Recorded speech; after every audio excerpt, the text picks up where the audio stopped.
राष्ट्रीय युवा दिवस एवं स्वामी विवेकानंद जयंती पर मेरे सभी युवा भाइयों एवं बहनों को बहुत बहुत शुभकामनाएं। स्वामी विवेकानंद को आज कौन नहीं जानता, जिनके जन्मदिन को युवाओं के लिए समर्पित करने की शुरुआत 1984 में हो गई थी।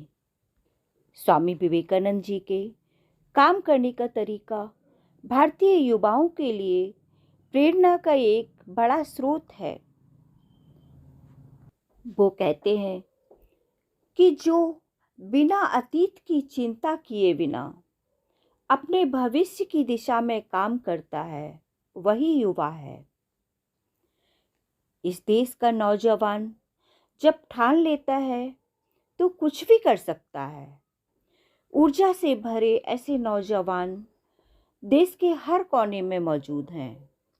कोई पहाड़ों से निकलने वाले छोटे झरनों से बिजली बना रहा है, तो कोई कूड़े से बिजली पैदा कर रहा है। कोई टेक्नोलॉजी का इस्तेमाल करके लोगों का भला करने में जुटा है। इसी तरह हमारे देश की प्रगति निरंतर होती जा रही है। युवा वह है जो देश का भविष्य बदलने की क्षमता रखता है, जिसके अंदर नेतृत्व करने की क्षमता हो। लोगों को सही मार्ग पर लाने का काम करने वाला व्यक्ति ही युवा कहलाता है। इसलिए मेरे नौजवान साथियों, हमने स्वतंत्रता आंदोलन में हिस्सा तो नहीं लिया, लेकिन हमारी बड़ी जिम्मेदारी उन सपनों को पूरा करने की है जो सपने उस समय आज़ादी के दीवानों ने देखे थे। स्वामी विवेकानंद जी को भारत का राष्ट्रीय संत कहा जाता है। उन्होंने समाज और देश के लिए काम किया। राष्ट्रीय युवा दिवस मनाने का उद्देश्य भारत के युवाओं को राष्ट्र निर्माण की दिशा में प्रोत्साहित करना है, एकजुट करना, प्रेरित करना और सक्रिय करना है। इस महोत्सव में देश के हर जिले का प्रतिनिधित्व करने वाले युवाओं को शामिल करना है, जिससे भविष्य में एक श्रेष्ठ भारत का निर्माण किया जा सके।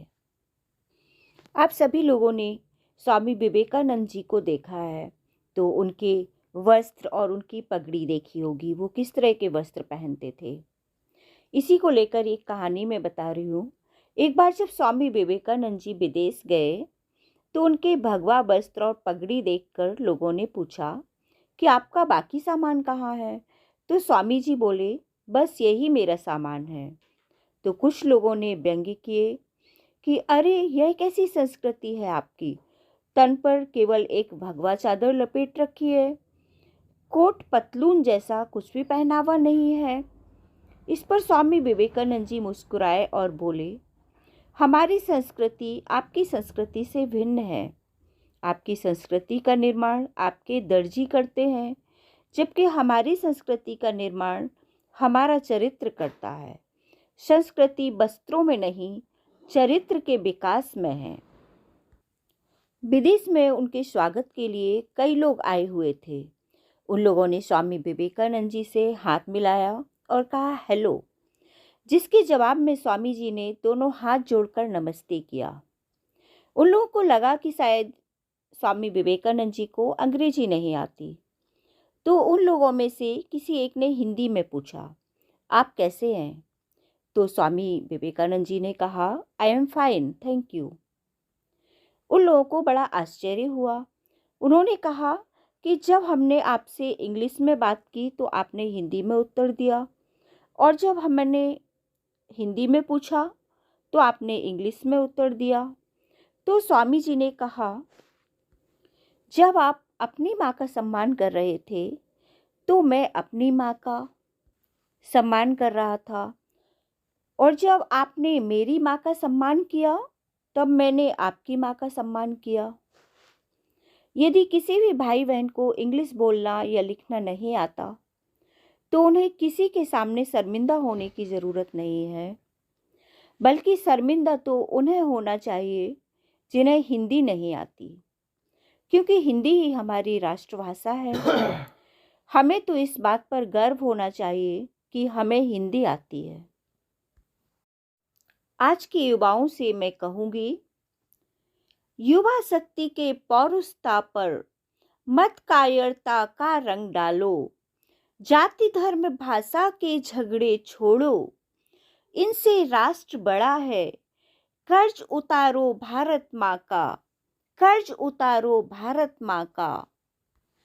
कर्म करो कुछ ऐसा कि ये इतिहास तुम्हें भी याद करे, कर्म करो कुछ ऐसा कि ये इतिहास तुम्हें भी याद करे, कर्म करो कुछ ऐसा कि ये राष्ट्रभूमि भी तुमको पाने की ईश्वर से फरियाद करे, ये राष्ट्रभूमि भी तुमको पाने की ईश्वर से फरियाद करे। जय हिंद, जय भारत, जय युवा शक्ति।